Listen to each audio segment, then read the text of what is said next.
Dulu tidak. Belakangan ini muncul orang-orang yang mengatasnamakan cucu Nabi, tetapi membelah warga bangsa Indonesia.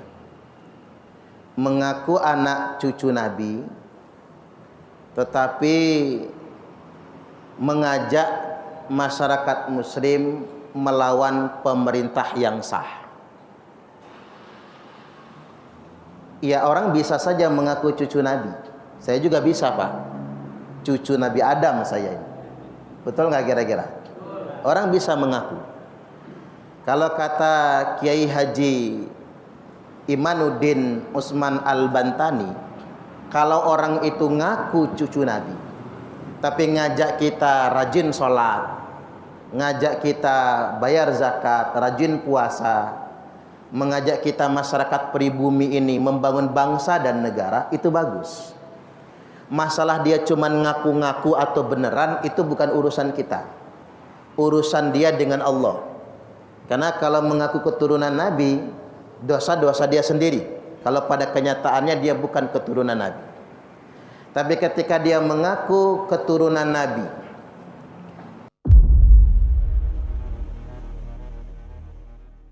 tapi kemudian malah nggak hormat dengan sesama ulama, ulama-ulama pribumi yang bukan dalam tanda kutip keturunan Nabi, semaunya dipersekusi misalnya.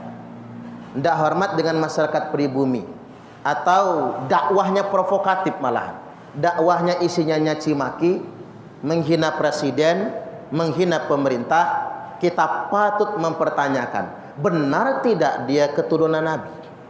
Kalau benar dia cucu Nabi, apa iya kelakuannya kayak gitu modelnya?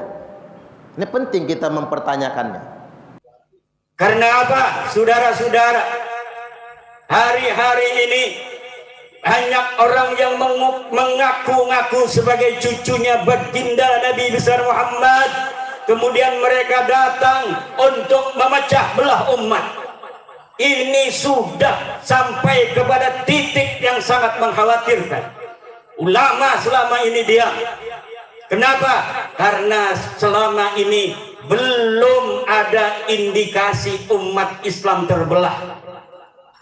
Kalau dia ngaku cucu Nabi untuk mempersatukan Islam, urusan ngakunya pada cucu Nabi itu urusan dia dengan Allah. Tetapi mempersatukannya itu ada nilai manfaatnya. Kalau dia ngaku cucu Nabi, mengajak orang-orang tiga raksa untuk salat 5 waktu, mengajak umat Islam untuk berpuasa, mengaku cucu Nabi untuk mendekatkan diri kepada Allah, mengajak umat Islam untuk mendekatkan diri kepada Allah, itu tidak ada bahayanya, kita biarkan. Tapi kalau dia mengaku cucu baginda Nabi, kemudian datang untuk memecah belah umat Islam, maka kita akan uji sampai mana kebenaran bahwa dia cucu Nabi, baik secara ilmu nasab, secara silsilah dari kitab-kitab abad ke-5, abad ke-6, abad ke-7, abad ke-8, abad ke-9 Hijriah. Kita jadikan pedoman untuk mengukur keabsahan daripada nasab seseorang yang mengaku sebagai cucunya baginda Nabi. Kalau secara silsilah dari kitab-kitab yang terpercaya, dia terkonfirmasi sebagai cucu baginda Nabi, baru kita percaya dia sebagai cucu baginda Nabi. Apalagi kalau berani tes DNA seperti keturunan daripada Syekh Abdul Qadir Al-Jilani. Tapi kalau orang yang sudah tidak terkonfirmasi sebagai cucunya baginda Nabi, kemudian datang ke umat Islam untuk memecah belah umat Islam, dia mengaku-ngaku cucu Nabi di hadapan publik, ini punya konsekuensi besar terhadap agama Nabi besar Muhammad sallallahu alaihi wasallam. Apalagi dia menjadikan umat Nabi Muhammad dijadikan sebagai budak, bukan diangkat derajatnya, tapi dijadikan sebagai budak-budak manusia, diajak demo yang tidak ada manfaatnya, bukan demi agama, bukan demi Rasulullah, bukan demi apapun yang bermanfaat bagi yang diajak, tetapi hanya demi namanya semata, maka ini memanfaatkan umat Islam untuk kepentingan pribadi. Para ulama tidak boleh diam lagi. Jadi jangan sampai kemudian atas nama suku kita menganggap suku orang lain lebih rendah. Ada loh Pak, suku-suku itu yang asobiyah, yang terlalu fanatik kesukuan. Dia nggak mau keluarganya nikah kecuali dengan sukunya saja. Masih ada nggak zaman sekarang? Ada kan? Itu dari bagian dari asobiyah, itu feodalisme. Dia mau nikah gitu, anaknya mau dinikahkan kecuali sama anggota suku dia. Begitu seterusnya, itu bagian dari feodalisme, dan itu tidak diajarkan dalam Islam. Atau mohon maaf, mentang-mentang ngaku cucu Nabi, lalu masyarakat muslim yang bukan cucu Nabi jadi warga negara agama kelas 2. Mohon maaf, seakan-akan ada kasta dalam Islam ini. Mereka adalah kasta warga agama kelas 1. Apapun kelakuan mereka nggak boleh dikritik. Siapapun yang mengkritik mereka malah dicaci maki, dituduh membenci anak cucu Nabi, dituduh membenci ahlul bait. Jadi seakan-akan kita muslim yang bukan anak cucu Nabi dalam tanda kutip merupakan warga agama kelas 2. Enggak boleh begitu. Itu feodalisme. Apa bedanya dia dengan Belanda? Kan begitu. Apa bedanya dia dengan Jepang sebagai penjajah? Kita ini begini Pak, bangsa yang mungkin terlalu lama dijajah. Dijajah Belanda 3,5 abad lamanya. Ketika kita dijajah Belanda, kelamaan dijajah mungkin ya. Inlander bahasanya orang itu. Masyarakat dalam posisi terjajah, merasa tidak percaya diri. Kalau Belanda itu apa? Warga negara kelas 1 itu Belanda dan sekutu, negara-negara penjajah. Nah, warga negara kelas 2 itu Arab dan Cina. Zaman dulu kan begitu. Warga negara kelas 1 Belanda, sekutu, kan begitu, Inggris, Portugal, negara penjajah. Lalu ada warga negara kelas 2, yakni Cina dan Arab. Dan ada warga negara kelas 3, ya kita ini. Kita ini orang warga negara asli Indonesia yang badannya apa adanya, hidungnya proporsional, dianggap warga negara kelas 3. Masyarakat buruh, masyarakat rendahan. Itu zaman penjajahan, tidak bisa di zaman sekarang. Ini zaman kemerdekaan. Jenengan sepakat nggak? Islam tidak pernah mengajarkan feodalisme. Setuju nggak kira-kira? Makanya menurut saya Pak, kita nggak boleh diam ketika orang mengajarkan feodalisme mengatasnamakan Islam. Kita harus mengkritisinya. Nah, ini yang pertama ya. Yang kedua, ahlul bait. Mereka selalu menakut-nakuti umat Islam dengan doktrin ahlul bait. Kalau menghina ahlul bait, maka matinya nanti su'ul khotimah. Enggak. Zaman sekarang ini udah enggak ada lagi ahlul bait. Ahlul bait sudah enggak ada lagi zaman sekarang. Yang ada zaman sekarang itu dzurriyyah, keturunan. Oke, kita mengakui kalau bapaknya singa, anaknya pasti anak singa, enggak mungkin kucing kan, Pak? Kita tahu kalau bapaknya singa, anaknya enggak mungkin kucing. Anaknya singa juga. Kalau bapaknya harimau, ya anaknya harimau. Maksud saya apa? Kalau bapaknya presiden, anaknya pasti anak presiden kan? Mengapa kita menghormati anaknya? Karena bapaknya presiden. Mengapa kita menghormati anaknya? Karena bapaknya kiai, kita nyebutnya Gus. Mengapa kita menghormati anaknya? Karena bapaknya itu dzurriyyatnya, nenek moyangnya adalah nabi. Tapi ingat, ahlul bait sudah enggak ada lagi. Yang ada itu dzurriyyat. Nah, kalau dzurriyyat ada kaidahnya dalam Islam. Allah Subhanahu wa taala telah berfirman, a'udzubillahi minasyaitonir rajim, walladzina amanu wattaba'athum dzurriyyatuhum biimanin alhaqna bihim dzurriyyatahum. Jadi kalau dzurriyyat dia wajib mutaba'ah. Apa itu mutaba'ah? Ngejiplak. Mutaba'ah itu ngejiplak, nyontoh akhlak pendahulunya. Jadi kalau dia dzurriyyat Nabi, dia punya kewajiban mutaba'ah, ngikut akhlak Nabi. Malah begini, menjadi keturunan orang baik itu beban. Kalau orang nanya, itu anak siapa? Anaknya ustaz. wih pantes anak itu soleh, anak ustad. Cuman kalau orang ngeliat kenyataan sebaliknya, itu anak siapa? Anak ustad. Waduh, nggak pas betul. Anak ustad tapi begajul. Bapaknya kena jeleknya. Itu Gus siapa? Ya anaknya Kiai Anu misalnya. Waduh, anak Kiai kok kelakuannya kayak gitu. Orang tuanya yang kena beban. Anak gubernur kok kayak gitu. Nggak usah anak gubernur, anak presiden, Pak, anak ketua RT jadi omong orang. Waduh, nggak pantas jadi anak ketua RT.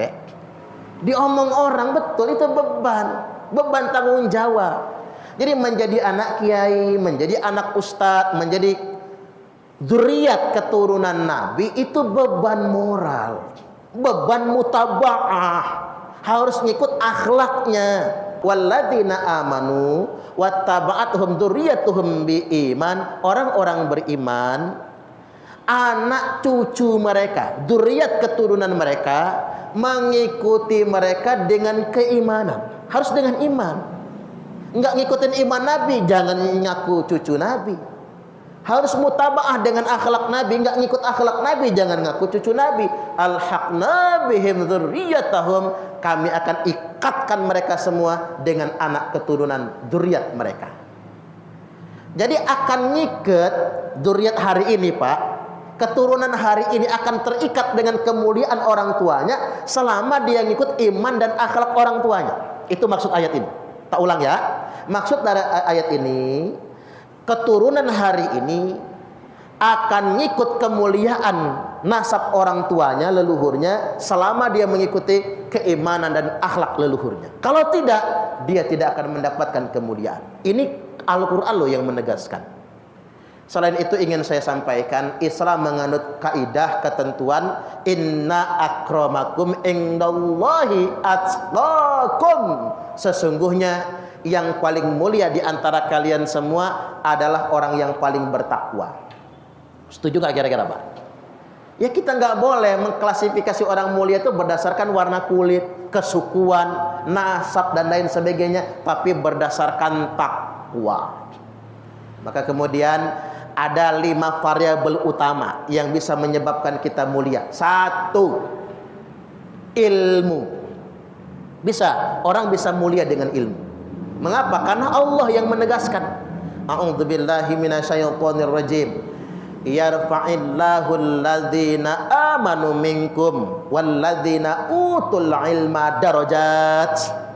Allah mengangkat derajat orang-orang yang beriman di antara kalian dan orang-orang yang berilmu, darajat, beberapa derajat. Allah mengangkat derajat orang-orang yang beriman dan berilmu, darajat. Ini dalam bentuk jamak, bukan cuma 1 derajat, berderajat-derajat.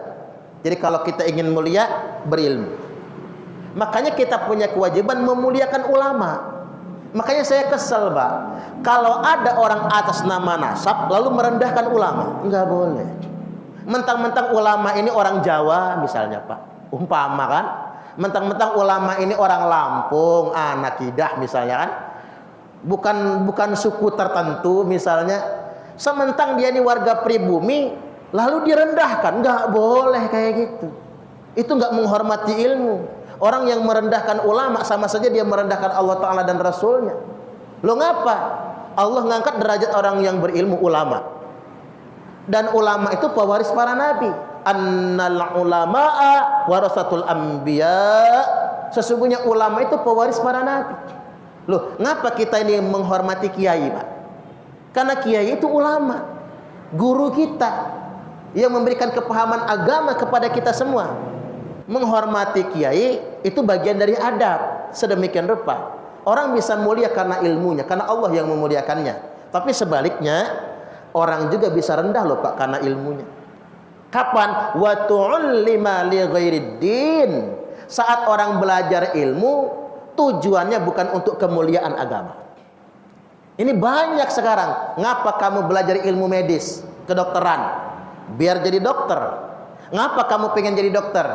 Biar sugih, Pak Ustadz. Kan dunia tipe tujuannya, Pak, dunia.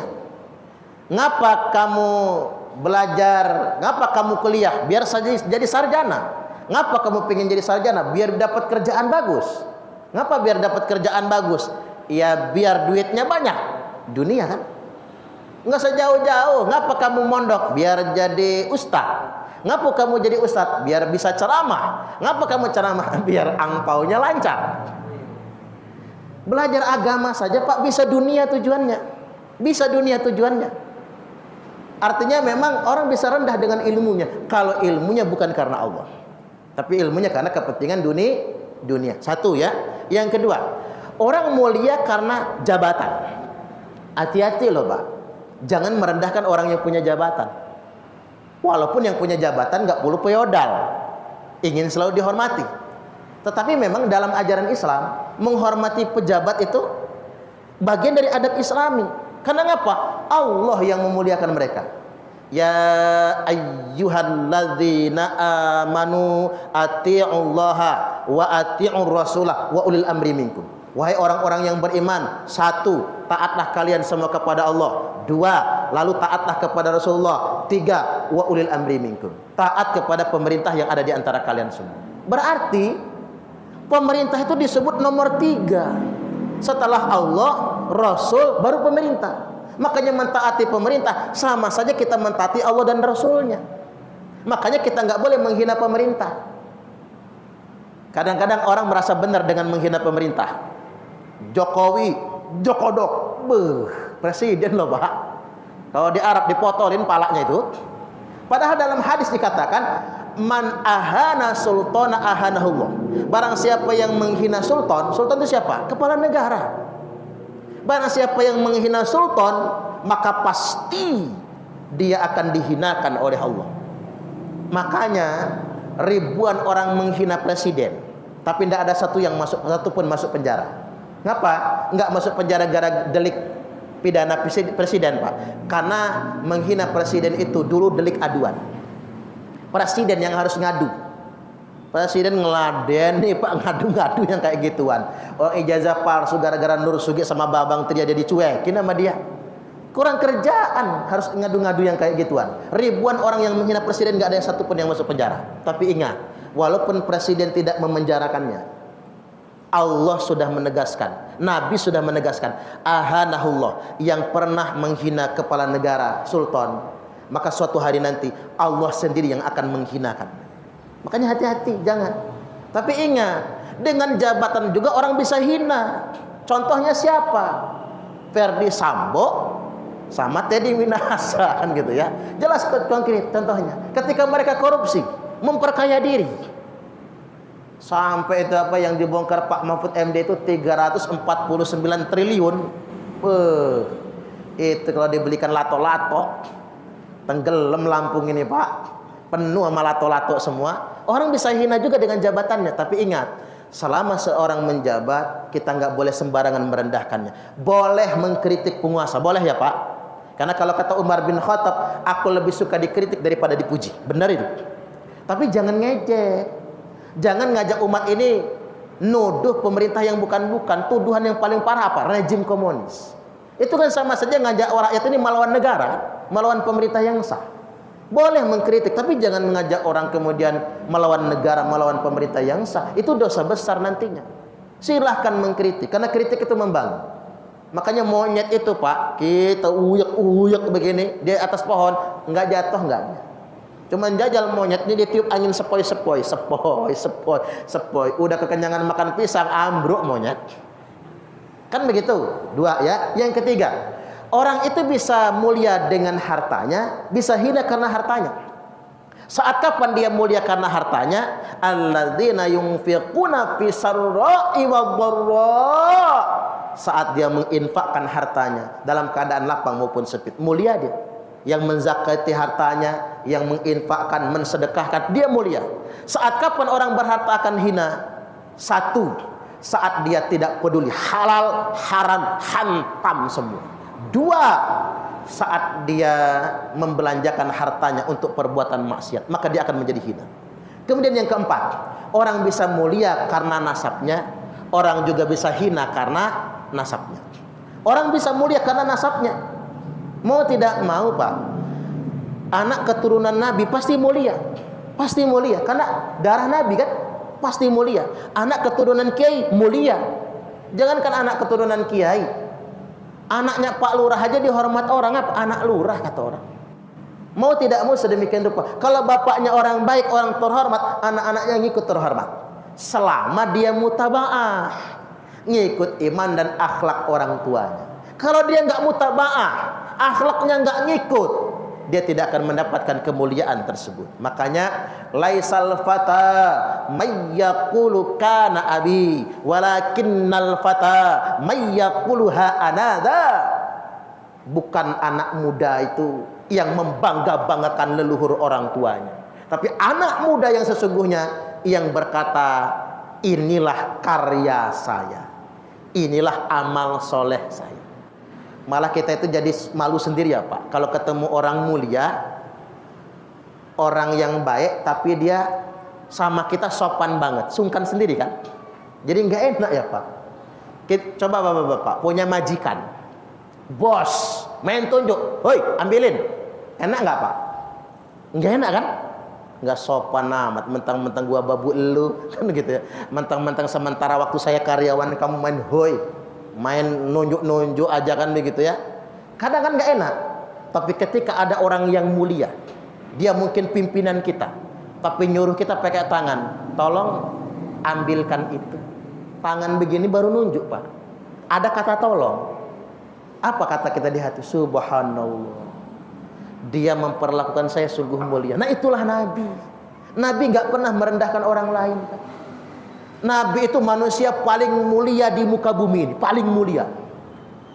Bahkan bukan di muka bumi, dunia akhirat. Bukan cuma manusia, makhluk paling mulia. Tidak ada satupun makhluk yang dicintai oleh Allah melebihi kecintaannya dengan Nabi. Tapi Nabi tidak pernah merendahkan orang lain. Malah pengemis buta Yahudi yang mencacinya saban hari disuapin makan oleh Nabi, dielus-elus. Kalau kita Pak dicaci maki begitu, kita jitak aja tuh orang. Nabi tidak. Orang yang menghinanya pun dimuliakan oleh Nabi, apalagi sahabat-sahabatnya. Sampai-sampai Nabi itu Pak nggak mau kalau duduk itu lebih tinggi dari kita, nggak mau. Jadi beliau ingin kalau duduk ngobrol bersama itu ingin lutut-lutut kita ini mendekat, kemudian menyatu dengan kita, ngobrol bersama. Segitunya akhlak Nabi SAW. Nah ketika kita menghadapi orang mulia tapi memperlakukan kita luar biasa, hati kita tergugah. Jam 1 ya. Yang terakhir, yang kelima sekarang. Orang itu mulia karena akhlaknya. Nah ini luar biasa Pak. Adab di atas ilmu, adab di atas gelar, adab di atas kedudukan. Adab itu nomor 1. Makanya kalau kata Gus Baha apa? Orang bodoh banyak masuk surga. Isi surga itu orang bodoh Pak, kebanyakan. Bodoh dalam artian nggak keminter. Orang yang bodoh dalam artian beradab.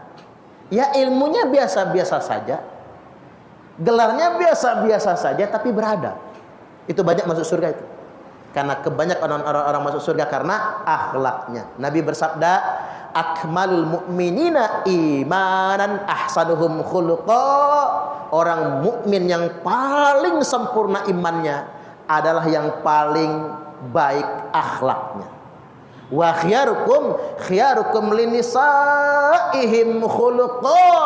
Dan orang yang terpilih di antara kalian semua, yang paling hebat, paling baik adalah yang paling baik memperlakukan istrinya di rumah. Maksudnya apa? Kalau bapak-bapak pengen tahu siapa orang beriman yang paling baik, yang paling sempurna imannya, jangan lihat gelarnya, jangan lihat jubahnya, jangan lihat nasabnya, tapi lihatlah akhlaknya.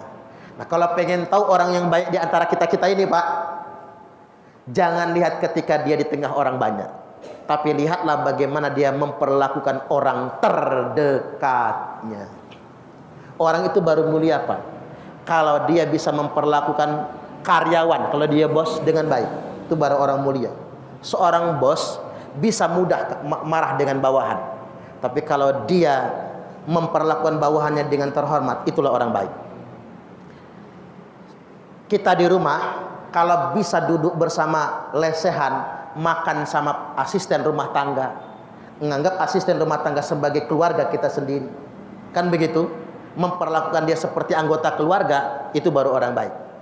Karena nggak ada yang lihat di situ. Makanya Nabi mengatakan orang yang terpilih di antara kalian semua adalah yang terbaik memperlakukan istrinya, memperlakukan orang terdekatnya. Kita boleh Pak tanpa terhormat dan berwibawa di tengah orang khalayak ramai. Tapi kalau di rumah kita merendahkan anggota keluarga kita sendiri, di rumah kita mencaci maki istri kita sendiri, dia bukan laki-laki yang terhormat. Itu maksudnya. Mudah-mudahan dengan akhlak kita semua masuk surga. Karena Nabi bersabda, 2 perkara yang paling banyak memasukkan manusia ke dalam surga: taqwallahi wa husnul khuluq. 1, takwa kepada Allah. Makanya orang yang paling mulia adalah orang yang paling bertakwa. 2, akhlak yang baik. Oke, biarlah kita bukan apa-apa dan bukan siapa-siapa. Kalau kita berakhlak, maka kita semua akan mulia. Bahkan mohon maaf Pak, saya saja ustaz, kalau saya nggak punya akhlak, saya tidak akan lebih mulia dari bapak-bapak. Jenengan walaupun nggak dipanggil ustaz, tapi berakhlak bisa lebih mulia daripada saya, jauh bahkan. Karena orang mulia ditentukan oleh akhlaknya. Baik, demikian, tidak buka tanya jawab ya Pak, karena saya waktunya buru-buru. Mudah-mudahan ini semua bermanfaat. Kita berjumpa lagi pada Sabtu dan Ahad yang akan datang. Kita tutup dengan